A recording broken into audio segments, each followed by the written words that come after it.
I'm Spartacus! I'm Spartacus.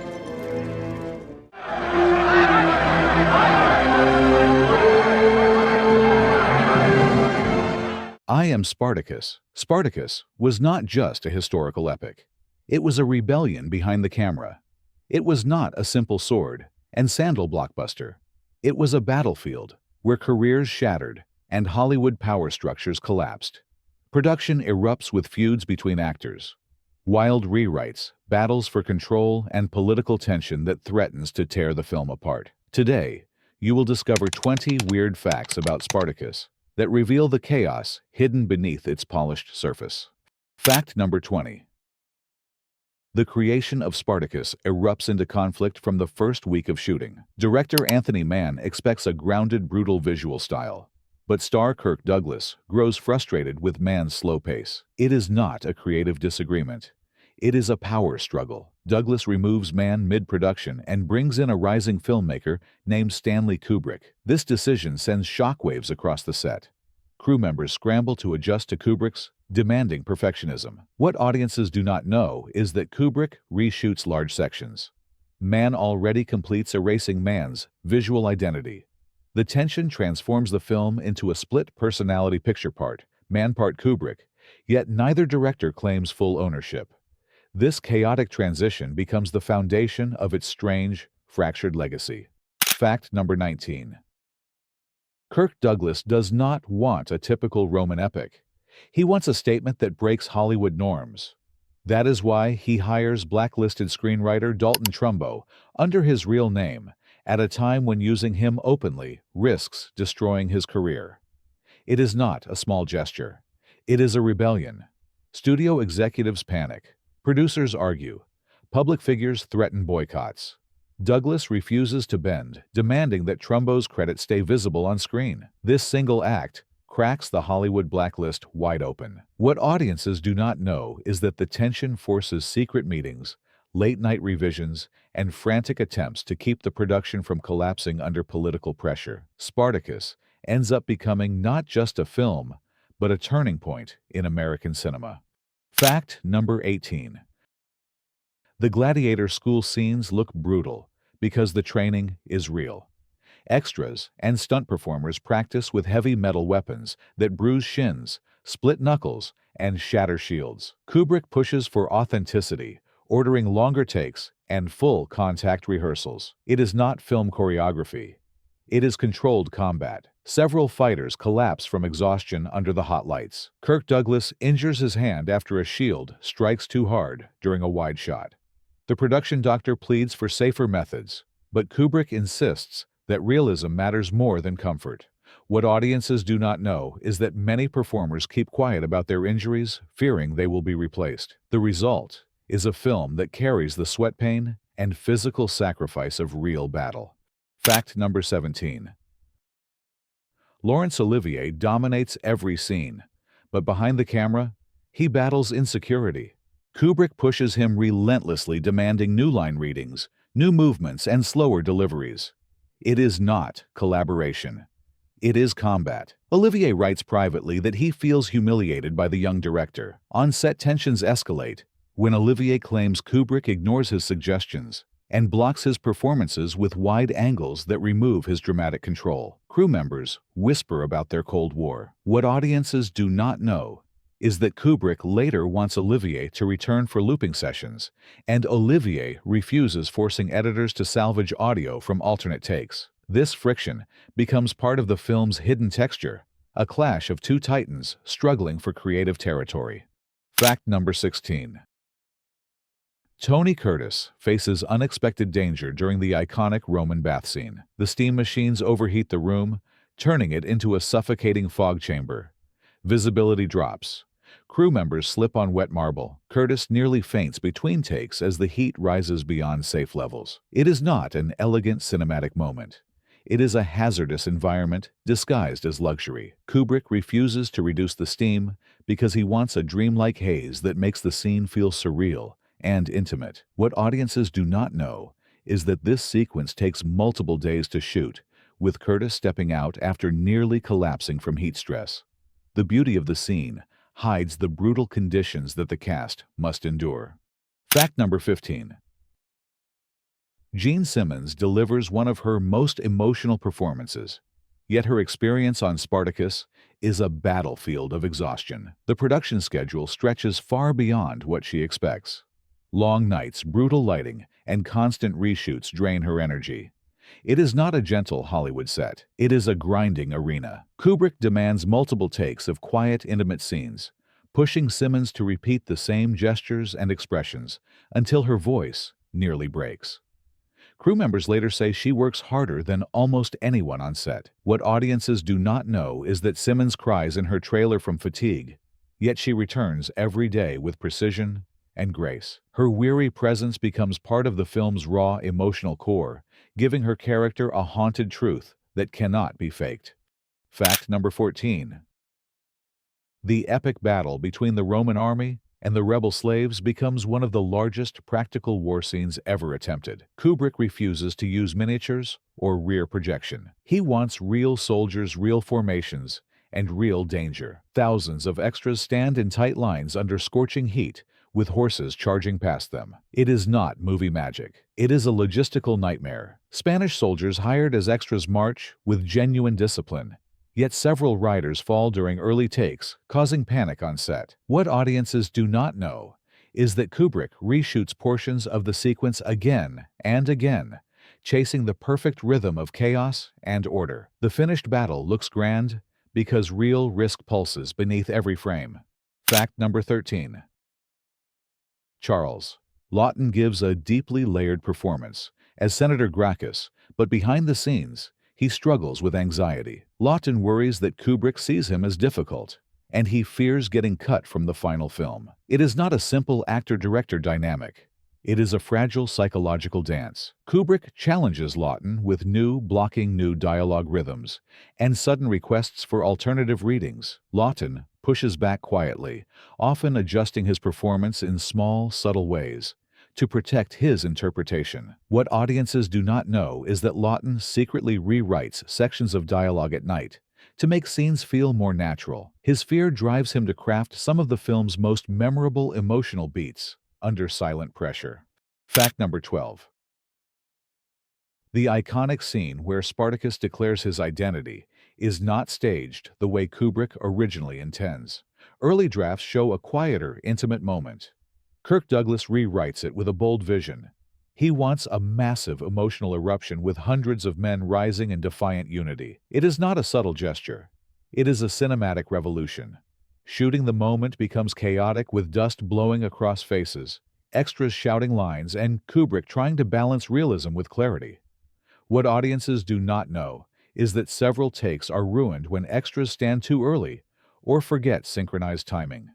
The final scene becomes one of the most powerful acts of solidarity in film history because it is born from disorder. Fact number 11. Peter Ustinov steals scenes with wit and skill, but his performance masks a tense creative environment. Kubrick challenges his comedic timing, pushing him for slower pauses, sharper glances, and more restrained delivery. It is not about jokes. It is about power. Ustinov later admits that Kubrick's relentless demands reshape his approach to character work. On set, he often improvises small gestures that the director unexpectedly approves. What audiences do not know is that Ustinov becomes a secret mediator between feuding cast members, calming clashes between Douglas and various crew leaders. His calm energy stabilizes volatile moments. That quiet behind the scenes, diplomacy shapes his character and shapes the production more than he ever receives credit for. Fact number 10. The slave camp sequences look harsh because the conditions during filming push everyone to their limits. Dust storms sweep across the set, stinging eyes, and coating costumes with thick layers of grit.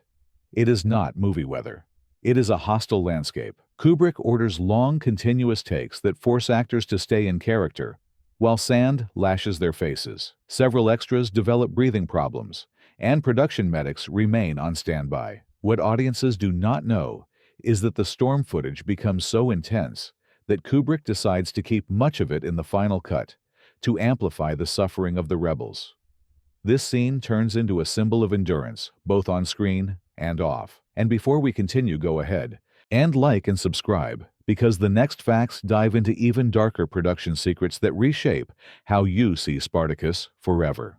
Fact number 9.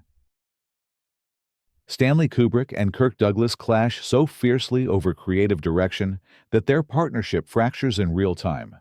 It is not a friendly disagreement. It is a furnace of ego and ambition. Douglas wants emotional fire, while Kubrick wants icy precision. Their notes collide daily on call sheets, prompting heated hallway arguments that crew members pretend not to hear. Kubrick pushes for deeper psychological realism, while Douglas pushes for heroic spectacle. What audiences do not know is that Douglas later admits he regrets bringing Kubrick onto the film because the tension drains both men. Their conflict shapes the tone of the film, creating a strange mixture of intimacy, grandeur, and emotional distance that still fascinates historians today. The battles behind the camera echo the battles on screen. Fact number 8. The wardrobe team suffers one of the production's strangest challenges. The Roman armor made of metal plates heats up under studio lights until it burns the skin of extras. It is not a minor inconvenience. It is a daily crisis. Assistants rush with towels, water, and padding to prevent injuries.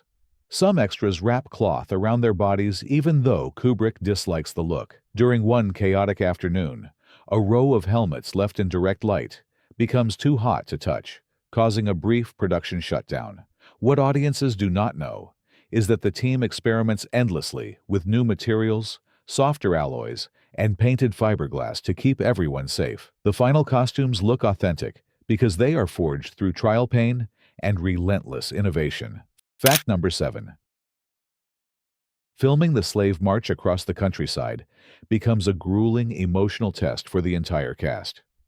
The long lines of exhausted men trudging across dusty terrain mirror the real fatigue of the actors. It is not staged suffering. It is lived experience. Kubrick refuses to shorten the trek, insisting that the physical weight of the journey must show on every face. Men limp between takes. Water runs low.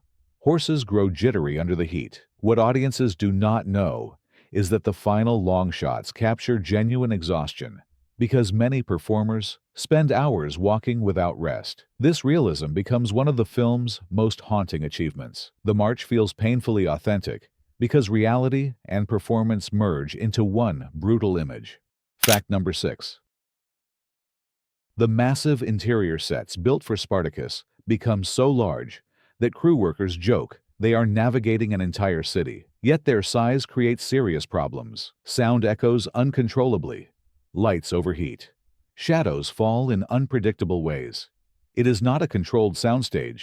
It is a labyrinth. Kubrick spends countless hours repositioning lights and adjusting walls to sculpt the perfect mood. Carpenters modify structures on the spot, while camera operators struggle to keep equipment stable across uneven flooring. What audiences do not know is that these sets nearly pushed the production into financial disaster, forcing executives to debate scaling back scenes. Douglas refuses, insisting the epic scale is essential. Those towering structures become a defining feature of the film's visual legacy, born from chaos and defiance. Fact number 5.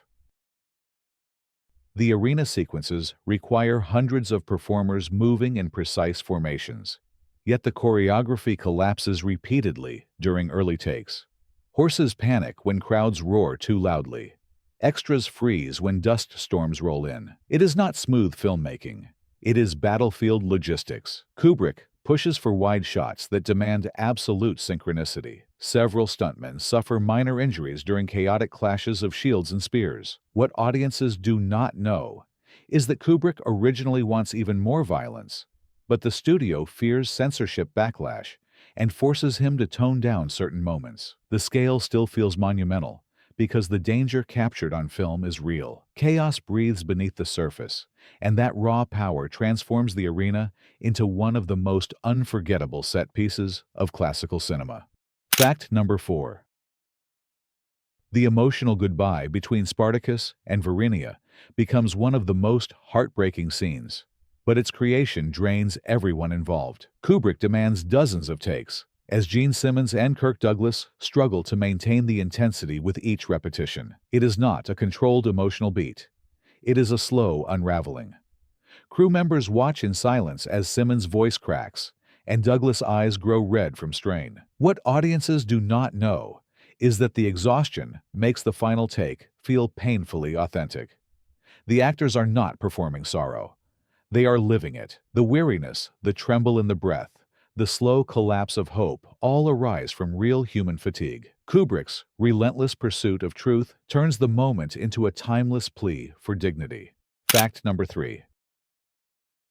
The final crucifixion sequence is not just emotionally devastating. It is physically punishing. Kirk Douglas spends hours strapped to a wooden cross under blazing sun as Kubrick adjusts angles, shadows, and pacing. It is not a symbolic gesture. It is real discomfort. Douglas' muscles cramp. His shoulders burn. His voice grows hoarse as he delivers each tortured line. What audiences do not know is that Kubrick prolongs the setup deliberately to capture the slow collapse of Spartacus' spirit without artificial acting. Extras stand silently for long stretches, creating a haunting atmosphere that settles over the entire crew. The agony you see on screen reflects true suffering, turning the ending into one of cinema's most brutally honest moments. Fact number 2.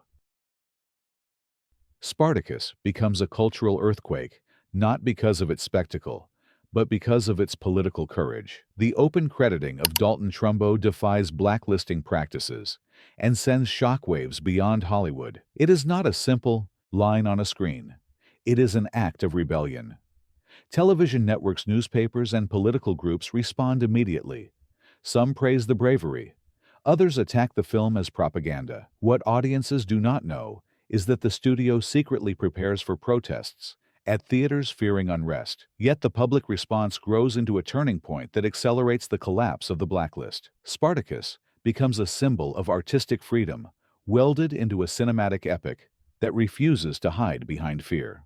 Fact number 1.